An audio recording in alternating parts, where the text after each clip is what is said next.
It's over. September the 12th, 8:30 in the morning. 5 months and 1 week, almost to the day. 2,200 miles. And from the bottom of my heart, thank everybody for following along. The hardest part is that first step. If you think that you want to do the AT, the Appalachian Trail, do it. That first step will be the hardest step you ever take.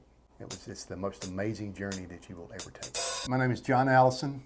This is Jacinda, and we both we reside in Marion. I've hiked and backpacked most of my life, from anything from overnighters to, like last year in 22, I done the Foothills Trail. I retired in April of 22, and literally 2 weeks later, I done the Foothills Trail.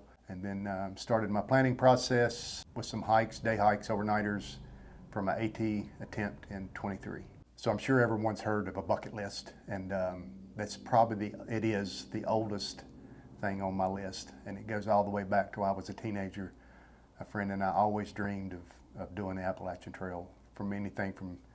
We always done short hikes, or we go for short trail runs or whatever on the Appalachian Trail, and we always said one day, when that day comes, they said, you and I are going to go do the Appalachian Trail. Unfortunately, he couldn't make it, but that was the first thing I checked off my bucket list. So the decision to hike it would be one of the first things I would do after I retired.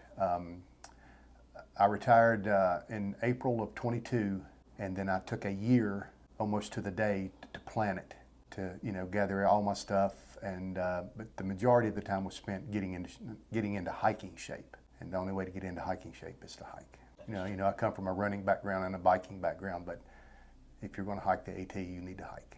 He's always talked about hiking the trail, but he got serious about it once retirement was a real thing, a real date. And I always knew it was coming, and I knew that he's a very determined, organized person.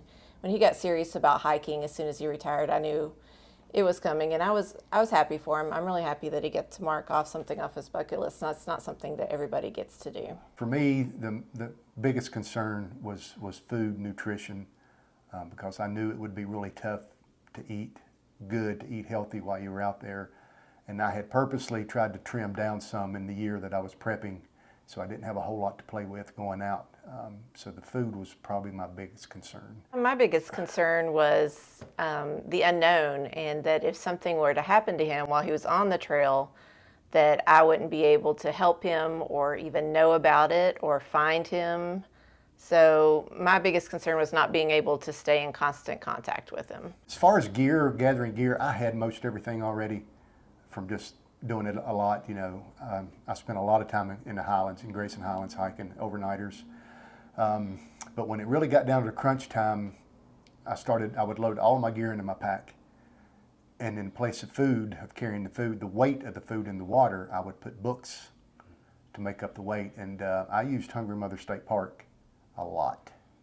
So there was probably 4 days a week between Hungry Mother and Roland's Jerry's Creek Loop, if you're aware of that one. That's a wonderful training hike, by the way. Probably 4 days a week, I was trying to do as many 20-mile days as I could. Before I stepped off on April 5th, I had over 600 miles in already. I think my first day was 16 or 18 miles. I was more of a resource for him in the planning stages of, he would send orders to the store where I work, and I had, purchased a map book, the same one that he had, and we kind of, we tried to plan some of the stops ahead of time, even though they didn't always work out the way that we, intended them to be. I made hotel reservations. Of course, a lot of those just kind of were more fly by the seat of my pants kinds of things. I think one of the biggest things that she helped me with was medication. And that was not a big concern, but it's more of a logistical type of, okay, how am I going to carry this much? Or is she going to be able to send me this much, or bring it with her when we meet on, at stops or whatever? But in the end, it all worked out just fine. We met pretty frequently when he was south of Marion. And then, of course, when he hiked the section from Damascus to Burke's Garden, he stayed at home and did day hiking. Up until he got to Pennsylvania, we took a week off there and spent some time together. But after he got farther north in Pennsylvania, I wasn't able to meet up with him anymore. It was just too far of a drive logistically with working, and so I did have to mail him a package at one point along the way to to keep his materials going. We also used Venmo to move funds back and forth to take care of bills and supplies and people who were supporting him. We called it his Pop-Tart Fund, and people who wanted to buy him a meal or, help him out with his snack food instead of mailing him packages, which were things that he might not necessarily need at that time. We were able to do a Venmo account, and then he was able to purchase the supplies that he needed. My pack was a Granite Gear Crown 260. Absolutely love the pack. I've used it on multiple overnighters, the Foothills Trail, the AT. I did remove the brain off of it for the AT. That would just give me room to carry something else. So I did remove the brain. My tent was a Pariah Gear, Pariah Outdoors, Bryce 2P. Big fan of Pariah gear. The tent was bomb-proof. It was just no issues. I was all the way in northern Vermont and a pole broke. Was able to fix it at an Ace Hardware, but I had sent an email to Pariah, and she called me just days later and said the new set of poles was already at the house. My mat is a Pariah Gear, the Recharge XL. I got the larger version because I wanted to sleep well. So I told everyone that my weight penalty that I carried for the majority, my weight penalty was my sleep system, but I wanted to be able to rest when I got done with my day. My bag I started with, my winter bag, was a Pariah Thermodown 15. Awesome bag, loved it. But the closer I got to Damascus, it's getting to the point where I didn't need it anymore. So once I got to Marion or Damascus, I swapped that one out for my Alps mountaineering, and it's called a Fusion 40. It's kind of a hybrid type bag. So it's got a down top quilt to it, but then a synthetic bottom, so you can use it upside down either way. You can zip it up. It's got toggles on it. It's a really great bag, and I used it from Marion all the way to the end. Even when I got into New Hampshire and Maine, I didn't need anything else other than that bag. My poles were Pariah Gear as well, the carbon corks, phenomenal. And I guess the next big item would probably been shoes, and that's the first thing most people asked you is what kind of shoes you wore. And surprisingly, what worked the best for me was New Balance 410s. They're $50, and I was getting between 600 and 700 miles of power out of them. So they really, really done good for me. The insoles are Spinco. They make phenomenal insoles. And the one that I used was called Walker Runner. And they would actually last 2 pairs of shoes. They done really, really good. New Hampshire, I ran out of shoes that I had. I could not find my New Balance. And I had to go and buy another pair of something else. And the town I was in, it was very, very limited to what I had to get.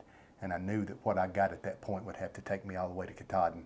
And so there was no way I could get them. I could have, phoned home or ordered them, had them sent home or sent there, but then I would have to have sat for days and days and waited on shoes. So I just went into town and bought a pair. I ended up getting Hoka Speed Goats. And unfortunately, on the 16th day after I had them, they blowed. The entire sides came out of them. But I was able to bandage them and get through. Other than the big items, I've really become fond of my little stove. And there's a funny story behind the stove. I have some nice backpacking stoves. But in Walmart one day, I happened to look up on the shelf, and there was a stove by Ozark Trail. And it is the BRS stove, I know you know it. It's almost a twin. It's a knockoff to that stove, and it was $12. And I thought, just as a backup, leaving the car, leaving the truck or something like that. So I had taken it on a couple trips before the Foothills Trail, took it on the Foothills Trail, and then done the entire AT with that $12 Ozark Trail stove. And it never, not one time did it ever falter. But with that being said, I did not cook any food on trail. All my food I ate was cold. I did boil a cup of water every morning for my coffee. And as I was drinking my coffee, I would add water to my oatmeal and my grits and just let it set and soften while I was drinking my coffee. I did try the ramen thing. It's just not for me. I tried the freeze-dried foods. They're just not for me. So every morning, so the coffee and the Carnation Instant Breakfast, that was how I started. And then 2 packs of oatmeal, a pack of grits. And then I would get fruit bars, like fruit cereal type bars. And I would eat anywhere from 1 to 3 or 4 of those at a sitting. Your appetite is pretty intense at this point. Lunch was always peanut butter, some type of cheese, nuts. I got really fond of the sandwich rounds. They're very thin, they're very easy to pack, and you can put 6 or 12 of those in a very small package. And I would use a lot of those with cream. I would carry cream cheese and put it with my peanut butter. A ton of bars. Just Walmart has a Cliff Bar knockoff that are phenomenal. And that was something that she would help me with. I was having trouble finding them as I was traveling, so every time she went to Walmart, she would stock up. And then when she would come to meet me, I would restock up with all I could carry anyway. And then the Gatorade protein bars, those were really good. I ate a lot of those. And then every night at dinner, every single night for the entire trip, was 2 family pack size, the big packs of tuna, 2 of those, and then I would have 3 or 4 packs of crackers, and then I would try to some type of a Snickers or a Milky Way or something like that, and then I ate a bunch of gummy bears. And that was kind of like a little dessert, but and it worked for me. It may not work for everyone. My weight loss, I think the most it was at any given time was somewhere between 12 and 14 pounds. I ended up breaking my poles, both of them from falls, but as you get into New Hampshire and Maine, you're going to fall. And I found a pair that someone had discarded that had no tips left on them in a hiker box. And I finished with those, and I still have them. I think I could put new tips on them. They're black diamond. As horrible as it sounds, I wore the same pair of shorts from day 1 till day 161. A pair of $7 Russell Athletics from Walmart. I wore them all the way through. I still have them. I still work out with them in the morning time. Everything I started with, other than just a few items of clothing that I tweaked, I finished with what I started with. We did keep some cleaning supplies in the gear boxes that I would use in my car to resupply, because the sleeping pad and other things that couldn't be washed, we could wipe down with antibacterial to lessen the smell. And that was really neat, though. I knew that when she was coming, whenever we would meet, and I had pre-packed these boxes, and they were in these plastic totes, and we kept them in the house, and then the day before she comes, she would load these totes up. There was a food tote, there was a repair tote, and then there was an extra gear tote, and it was always in the car. It was everything and more. It was absolutely everything and more. It's the hardest thing I have ever done, to have that much fun. Everybody says, what was your favorite part? And for me, it was the art of camping. So I got really excited every day as you're looking for your ultimate camp spot. I didn't like to use shelters unless I had to. I liked to just find me a spot along the creek or somewhere. And to me, that was the most enjoyable part of my day, was sitting up and having dinner and sitting around in the tent. You know, I would read a lot. I would carry books and then drop them off at shelters. And I've done a lot of studying in my guidebook every night. And that's all. That was also a big question: is how did you? I didn't use the Far Out app. I was probably less than 1% of the people out there that does not use Far Out, and I did not. I used the AWOL guide, and so I would go in at night and plan my day, take pictures of the pages on my phone, and then use that. And that's how I went all the way through. I carried the entire book, and I still have it. I can literally go back through my book and tell you at any given day the exact mileage, what date it was, exactly where I stayed the night. Do you have a favorite camp spot? There was multiple. I would always come to one and I would send a picture home and I'd say, oh, I've got a new favorite camp spot. But there was one in the 100-mile wilderness, and there was a waterfall. That was probably my favorite campsite. It's right on the side of the river, and you could hear the falls all night long, and the weather was perfect. And it was just an amazing night. I had heard the term hiker blues or Virginia blues, and I got different sides of the story. So when it hit me in Vermont, of all places. So I'd called home and we had a long discussion about it, and so I started talking to other hikers. Did you get the blues? Where did you get the blues? And I was under the understanding that Virginia blues meant that they got them because Virginia took so long to get across. And apparently it's not that. That's where it hits, of where you are deciding whether you're going to stay with this or not. It's generally in Virginia. But for me, it hit me in Vermont. And for the first few days, I blamed it on Vermont until I really sat down and started thinking about it. And it was not Vermont. It was Massachusetts and Connecticut. So that's where the heat and the humidity was just unbearable. So literally for days and days, you were soaked. Everything was soaked. And it was from sweat. And nothing could dry.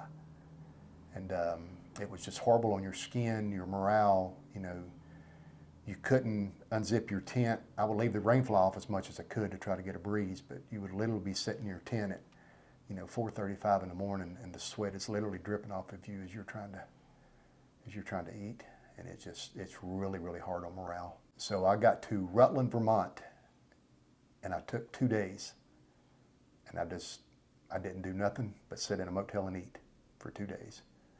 Got up, packed my bag, and it felt like $1 million, and then I never looked back. That and a lot of time talking to Jacinda, that was a tough time. That was a really tough time. I also encouraged him he had shared pictures and, little tidbits about his hike on his Facebook page. And I also encouraged him to put a post up about some of his struggles because, this is a real experience and real life is not always easy. And I knew that people would be encouraging because there were so many people that I would see in my day-to-day life that would say, where's he at? How's it going? How much weight has he lost? And so everybody was very curious about his hike, especially, I'd hear people say, oh, I'd really love to do that, but I don't think I'll ever be able to. And so for him to share, his true experience with his friends on Facebook, I think that he received a lot of encouragement, and I think that helped his morale as well.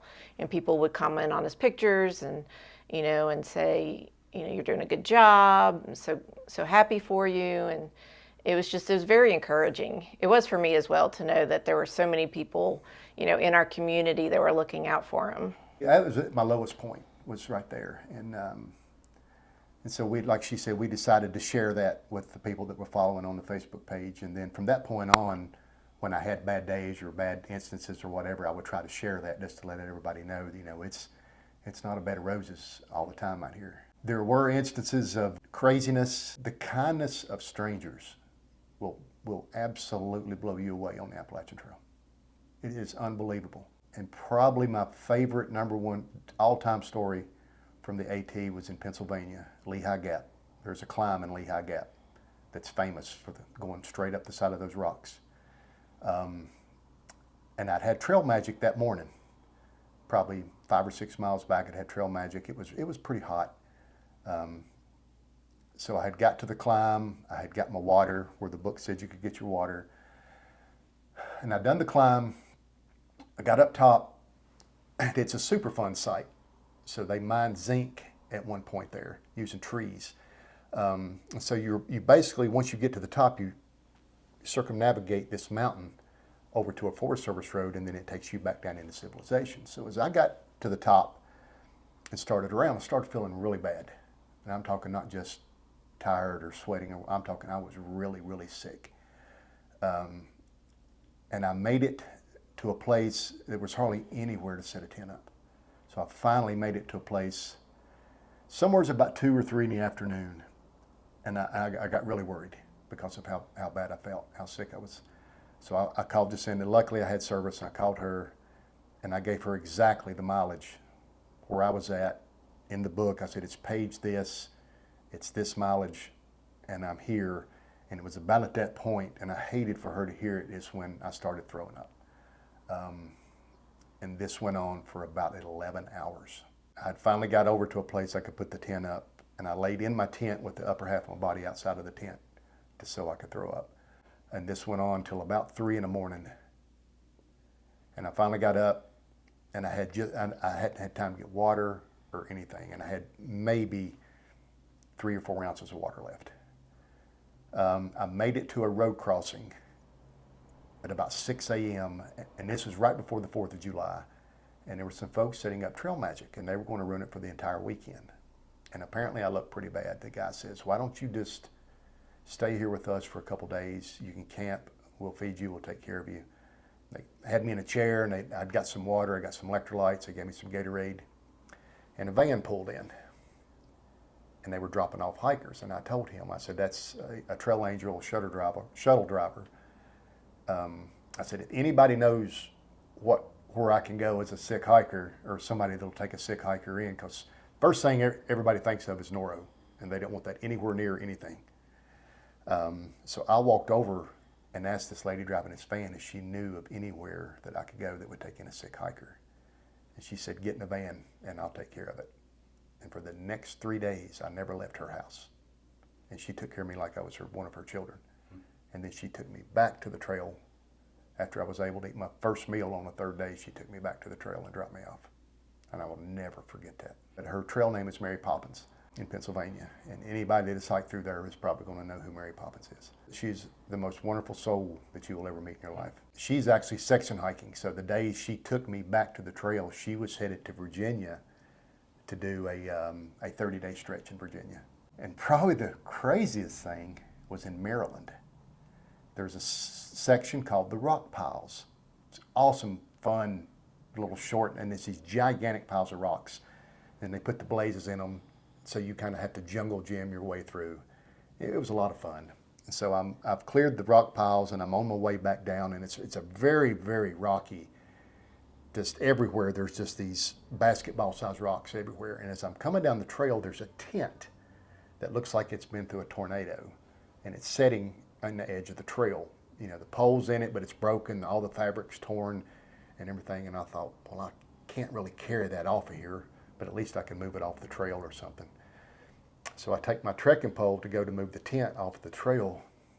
There's somebody in it. So I take the pole to move the trail, and I hear somebody go, hey, hey.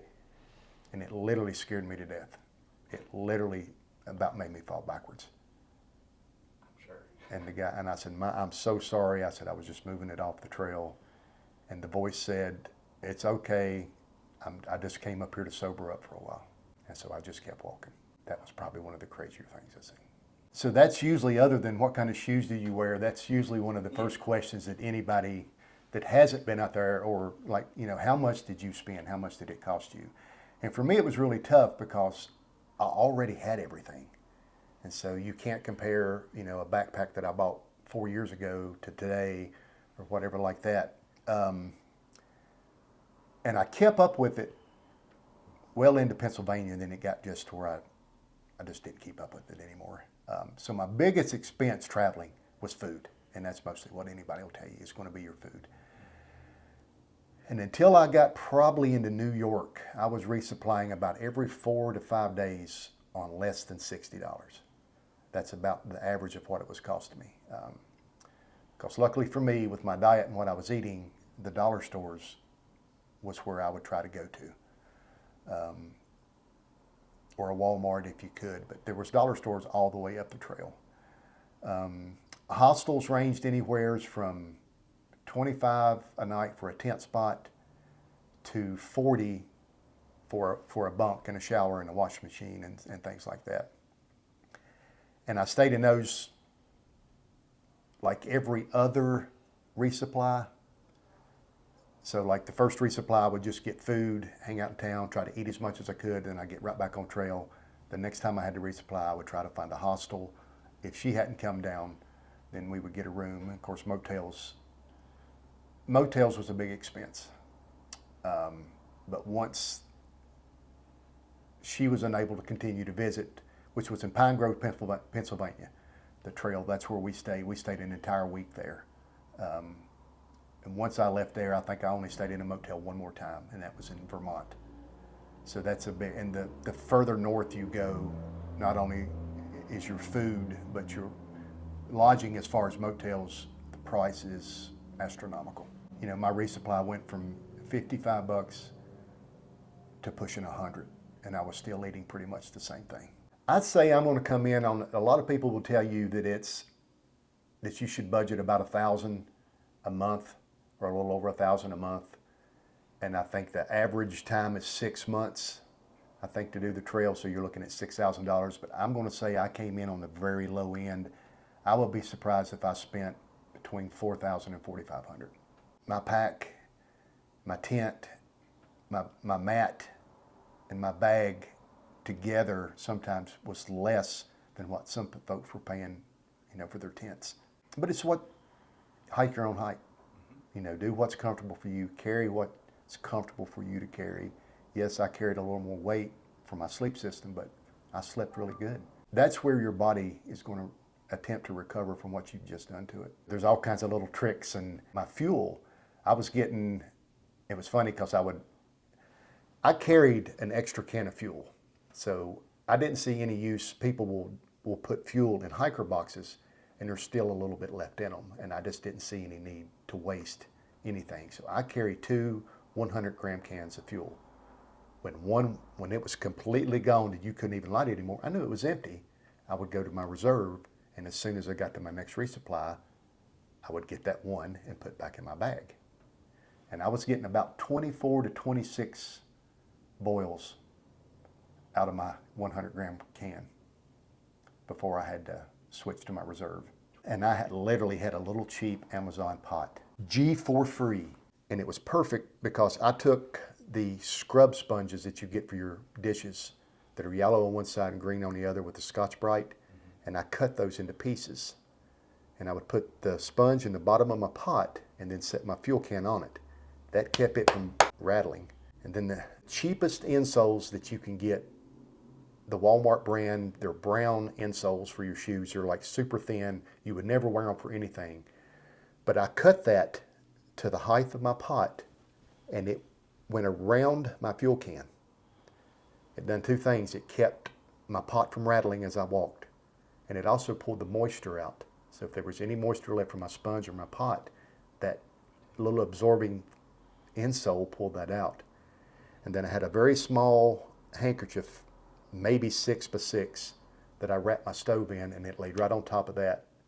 And then I would put my lid on, and that was my entire cook set. I probably had less than $30 in my entire cook set. So I don't know what my average daily was, but I knew there was a sweet spot because I started early every morning. So my day started every morning, usually at 4. I would get up and I would have coffee and I would stretch, make sure I had my stuff in my book and had all my notes for the day. And then I tried to be hiking by 5:15 every morning. So the sweet spot for me ended up being between 20 and 22 miles. And it put me getting to camp somewheres in the 4 to 4:30 range, which gave me time to find a decent place, some water, and then to actually sit down and rest and enjoy the afternoon. So my trail name I got in Georgia. It was Easter weekend, and there was a horrible storm came in. I mean, it was just the wind, the rain, the temperature plummeted, and it was just, Georgia just does not like that kind of weather. I wished I could remember the name of the shelter. You may know it, but it's over 2 miles off trail. And I seen the sign and I said, nobody will go there.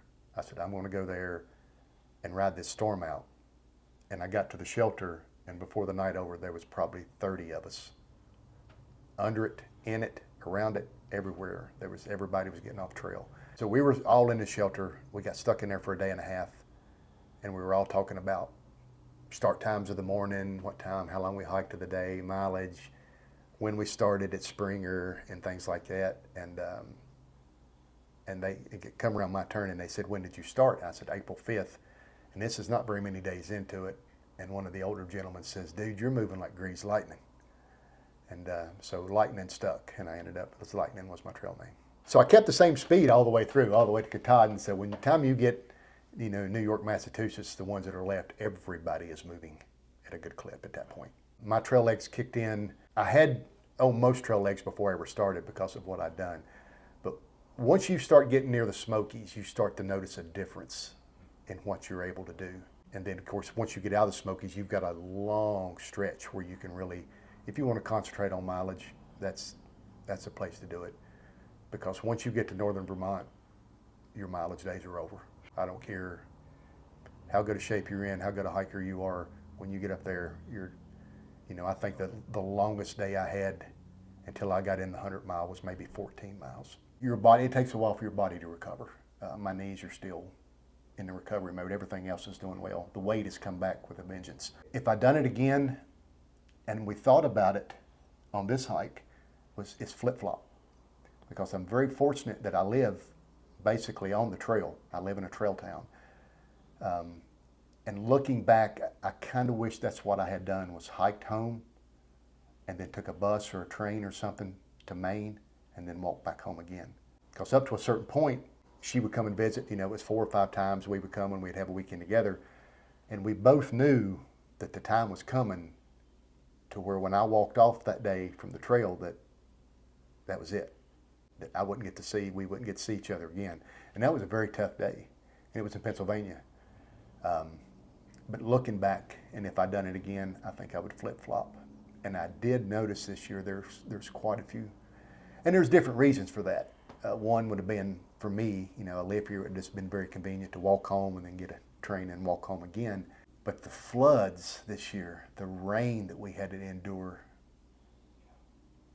and some people, you couldn't hike. You know, there were places in Connecticut that were just completely washed away. You know, I was in New York and Harriman Bear Mountain when if you remember what happened to Bear Mountain, that's where I was at when that hit. I was in there and you had to skip. It was just gone. The trail was gone. Roads were gone. And then you get into Maine and it rained and rained and rained the whole time. And so that causes people to have to get off, skip big sections, hike here, get off, come back, try to catch this up. But I think maybe someday I may do it again, but I'll do it different. You know, I've done over 90% of this trail I've done by myself. I hike by myself, I camp by myself. But if you've been out there, you know that some trail families stay together, some they don't. People have different walking speeds, they have deadlines. Some people get off, some people move on. I had a deadline, because getting home from Maine is not as easy as it sounds. I knew I had a ride. Someone was going to be in the area, but I had a very short window to be there. But I made it. It was 5 months and 1 week. Started on April 5th and summited on September 12th. I stayed in Katahdin Stream Campground. I got there, there's hikers absolutely everywhere, and I rented one of their lean-tos, one of their shelters that they have built. And stayed in it by myself. And I got up the next morning and I started hiking at 5 a.m. And it was, I don't even know if I could put into words what it was like climbing Katahdin.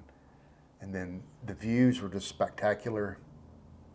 And the climbing, it was hard, but it was so much fun going up through there. And then you get to a section that they call the table edge or the tabletop edge.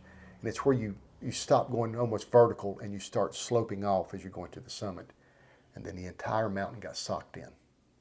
And I could see nothing. The fog was so thick.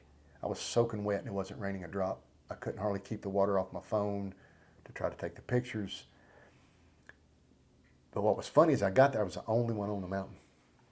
I was standing on top of Katahdin by myself, and I thought, how special is this? Until I realized that there was no one to take a picture. So multiple tries later, it just wasn't working. And I looked up, and there was 3 young ladies that I had met dating all the way back to Virginia, some hikers, and we all laughed, and we hadn't seen each other in weeks and weeks, and they ended up taking my picture. And then I took, so that's the hunt trail. The AT is the hunt trail going up, and then I took A-ball off because I think the day I was there was 30 plus hikers attempting to summit that day. Not to create any more traffic jams, I went off A-ball and down into A-ball Stream Campground. If anyone is interested in looking at some of the pictures, the Facebook page is still up. We haven't decided if we're going to take it down yet or not. But there's a Facebook page up called John's AT Journey, and it's probably pushing 1,000 pictures, a few short videos, and you can go through and look and see. And up, like I said, up until Vermont, it was just highlight pictures, you know, waterfalls or overlooks or things like that. And then I started sharing some of the mud and the water and the shoe problems and all that, but it's pretty neat. The next item on the bucket list is for 2025 is to ride my bike across the United States.